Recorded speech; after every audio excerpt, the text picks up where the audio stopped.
And these women wore striped coats and had no hair at all on their heads. And this is an awful sight. Again, we still didn't understand where we were. We didn't know what it was all about.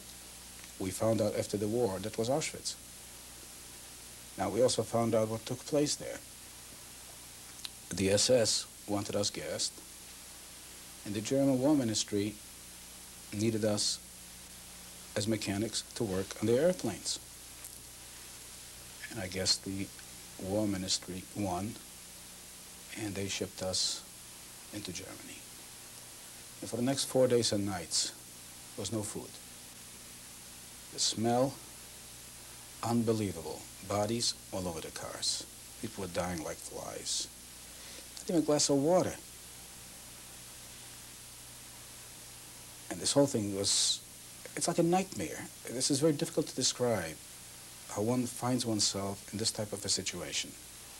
Completely helpless. But we made it. And we arrived in a stone quarry. It's called Flossenburg in Bavaria, Germany. And there was a large sign as we entered the camp which said Arbeit macht frei, which meant work makes you free. It didn't. But anyway, then the next situation, they brought us in on this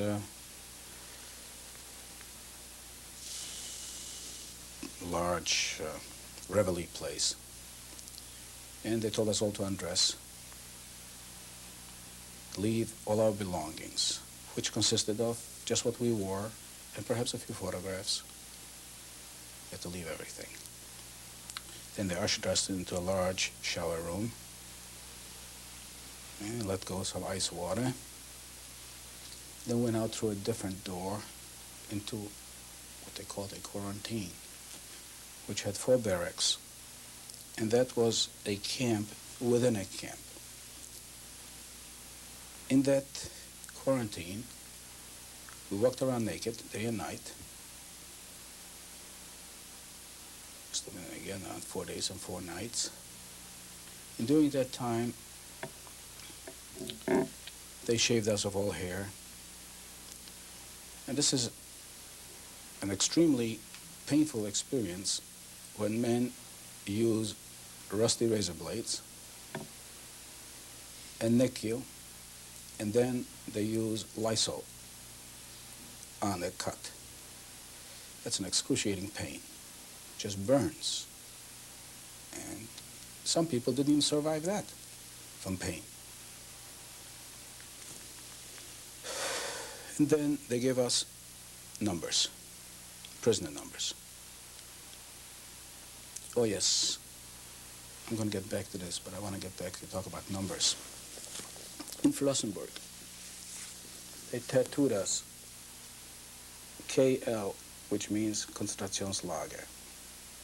The reason for that being, should a prisoner escape,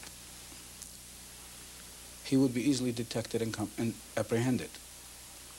And then they could torture him in front of the other prisoners. Thus, again, escape was discouraged. Now, in Flossenburg, they gave us prisoner numbers. It so happens that I have saved my last prisoner number. The P stands for the Polish origin. The red triangle stands for the political prisoner, and the yellow stripe stands for Jew. As of that day, we ceased to have names. We were a number. Mama went in the gas chamber in 1944. I went through the gas chamber and got prison clothes, new ones. I got deliced. All my hair was cut up all over. I got clean uniforms, and we were loaded for transport from 18 to 45, anybody who could work. The rest of the people in this particular camp who came from the Theresienstadt went all into the gas chamber, Mama including. So I said my goodbye, and everybody took us to the fence. Then we said goodbye. What did you say? What can you say? You tell me. Always for hope, but you knew that was the end. After you had been in Auschwitz for how long? I was in Auschwitz for 3/4 of a year, I believe, Together with Mama. together with Mama. You were not separated from her? No, I was not. Was not that unusual? No, was not. Not in this particular camp. There was a camp which was strictly from the Theresienstadt. There was a camp strictly next to us, only gypsies. Those gypsies didn't do nothing else. There was thousands and thousands of them.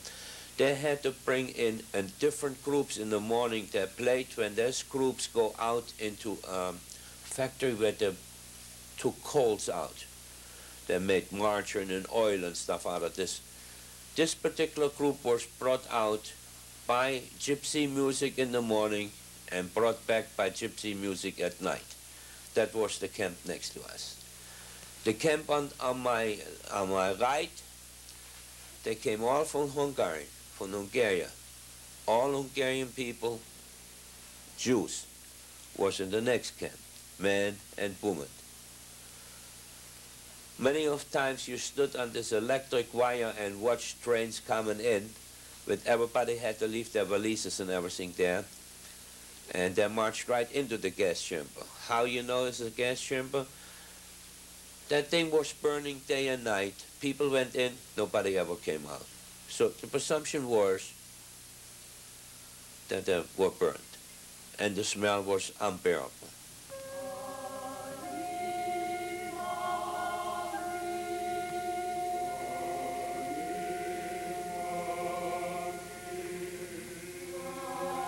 Those girls were sleeping with me together, and one of the sisters worked in this ammunition factory. They were like 5 or 6 girls who were working the pulver room, where they put actually the ammunition, you know, the what do you call the powder, into the grenade. So they were every day searched from head to toe naked, and when they were going into work and when they left work. But they were able to smuggle out some of the pulver How? in the vagina, in the mouth. We were able to smuggle out some of the powder The powder was in something? in a capsule, very small capsule, which were inserted into the grenade. So and then we gave it to the men, and we blew up one crematorium in Auschwitz. So I want you to know that they was in the camp, in the concentration camp, with Germans surrounded, with really the impossible. We did blow up one crematorium. When the Germans were looking through the ruins of the crematorium, they were able to find the shells, and they saw it was from our factory. And this was in 1944, at the very end of the war. You see, I was liberated in Auschwitz. I was liberated in 1945, in January 1945, by the Russians. So this was already, the war was going very bad for the Germans. And they took the 5 girls, or the 6 girls who were working in this ammunition factory, and they hung them. Those were all 18, 19, 20 years girl. One of them was, I told you, I slept with her in the same bunk. One sister was not working there, but the other one was. This was written up once in the Hadassah magazine. I had this article because I was carrying this story. It was so heavy with me. I just never got it out of my mind. It was so painful. And the whole camp had to watch. And they were hanging there for 3 days. You know, when I talk about it, I just have such pain.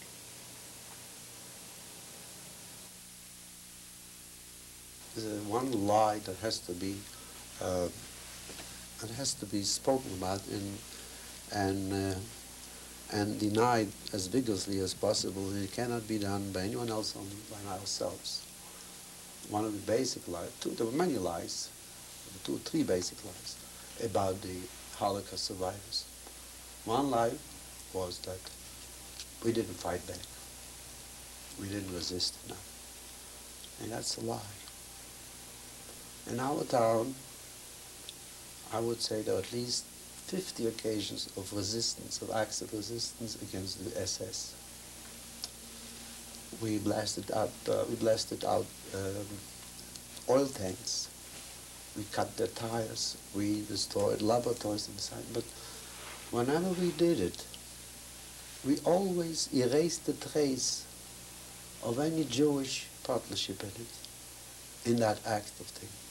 Because we had the experience we have known. I participated in several of them because I was in a very sensitive spot in the NAFTA, which was the name of the refinery.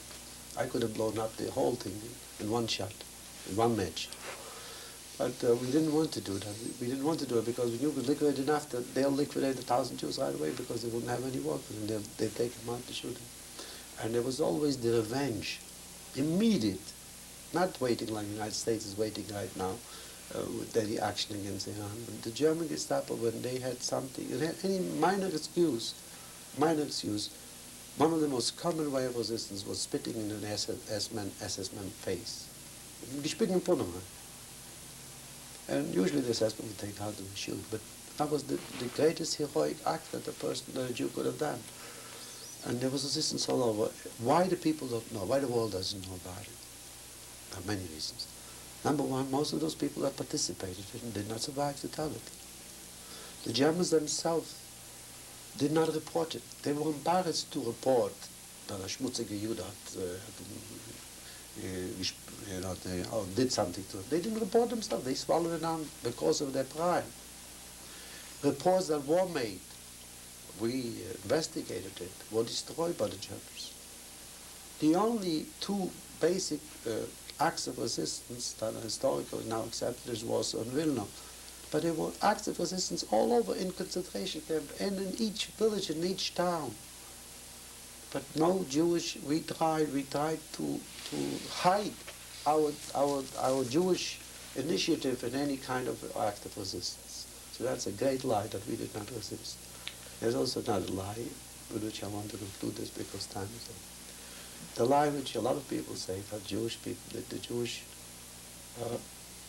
prisoners, the survivors in the Holocaust, as well as those while they were in the Holocaust, were not religious. And that's a lie.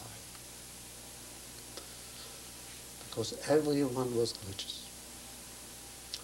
And I can give you proof. Number one, now,